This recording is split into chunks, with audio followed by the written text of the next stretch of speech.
ग्वालियर शहर में ईद का त्योहार परंपरागत और श्रद्धा भाव के साथ मनाया जा रहा है। मुख्य मस्जिद फूलबाग स्थित मोती मस्जिद में नमाजियों ने जमाउला विदा यानी आखिरी जुमे की नमाज शुक्रवार को अदा की थी।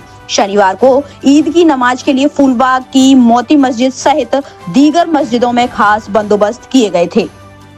शहर काजी अब्दुल अजीज कादरी ने बताया कि ईद मुबारक के मौके पर 116 मस्जिदों और ईदगाहों में ईद की नमाज सुबह 7:30 से शुरू हुई और 10 बजे तक आखिरी नमाज अदा की गई। मुस्लिम भाई माह रमजान का साल भर इंतजार करते हैं और अपने धर्म में बताई गई बातों का अनुसरण करते हैं, जिसमें ईमानदारी सबसे प्रमुख है। शहर काजी के मुताबिक जिस मुसलमान में ईमान नहीं है वह इस्लाम का अनुयायी हो ही नहीं सकता। फूलबाग में करीब 1000 से ज्यादा नमाजियों ने माह रमजान की आखिरी नमाज अदा की। इस मौके पर देश में सुख शांति और समृद्धि की कामना की गई। वहीं ईरान इजराइल में अमेरिका युद्ध की विभीषिका पर भी चिंता जताई गई और जंग को किसी भी मुल्क के लिए मुफीद नहीं बताया गया। नमाज के आखिर में सभी मुस्लिम भाइयों ने एक दूसरे को गले लगाकर ईद की मुबारकबाद दी।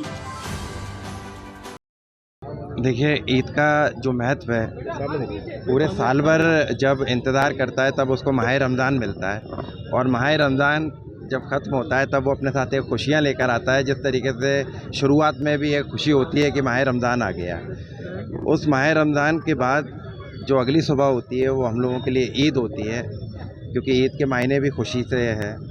और सब मोमिनों ने मिलके और आप लोगों के सहयोग से, प्रशासन के सहयोग से, ख़ास तौर से मैं नगर निगम कमिश्नर साहब और पुलिस प्रशासन का मैं बहुत बहुत शुक्र अदा करता हूँ कि उनके बहुत अच्छे इंतज़ामात रहे। और ग्वालियर की, क्योंकि ये एक ही मस्जिद है जो नगर निगम के अधीन आती है, और आप देख ही रहे हैं कि सब तरफ खुशियाँ हैं और करीब 1000 लोगों से ऊपर यहाँ पर आज लोगों ने नमाज की अदायगी की। किस तरह की दुआएं मांगी गई मुल्क के लिए? सबसे पहले तो जो दुआ हुई वो मुल्क के लिए हुई, क्योंकि मुल्क में जब तक अमन और चैन नहीं होगा तब तक कहीं पर भी आगे प्रोग्रेस करना बहुत मुश्किल है। तो मुल्क की अमन और शांति के लिए भी दुआ हुई है। अमेरिका और ईरान में भी युद्ध चल रहा है, उसके लिए जी, अमेरिका और ईरान के युद्ध पे मैं इतना ही कहना चाहता हूँ आपको कि ये जो पूरा जो वर्ल्ड है, जिस जगह पर आज हम लोग खड़े हुए हैं, ये किसी भी मुल्क के लिए अच्छी बात नहीं है। और मैं आपके माध्यम से अपील भी करना चाहता हूँ कि किसी भी तरीके की लड़ाई झगड़े से किसी भी चीज़ का कभी भी हल ना निकला है और ना निकलेगा। क्या पैगाम देता है रमजान इस्लाम के? इस्लाम यही पैगाम देता है कि आप अपनी ज़िंदगी सुकून से जिएं, ईमानदारी से जिएं, और जब तक आपके अंदर ईमान नहीं है तो आप इस्लाम में दाखिल ही नहीं हैं।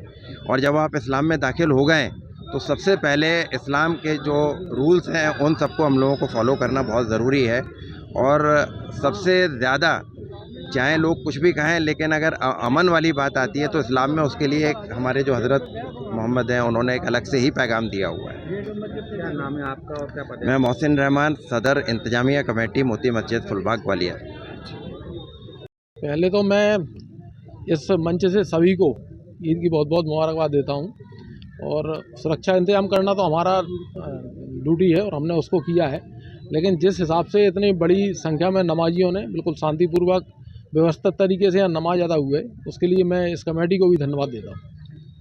आज ये भाईचारे का एक संदेश दिया है मोती मस्जिद में, आपको लगातार इस तरह में जो पूरे आपने 300 दिन जो से अच्छी सेवा दी उसके लिए आपको सम्मान किया गया, क्या कहेंगे इसको? सम्मान करने के लिए तो मैं इनका धन्यवाद दूंगा, बाकी हमने तो अपनी ड्यूटी की है और मेरी तरफ से फिर सभी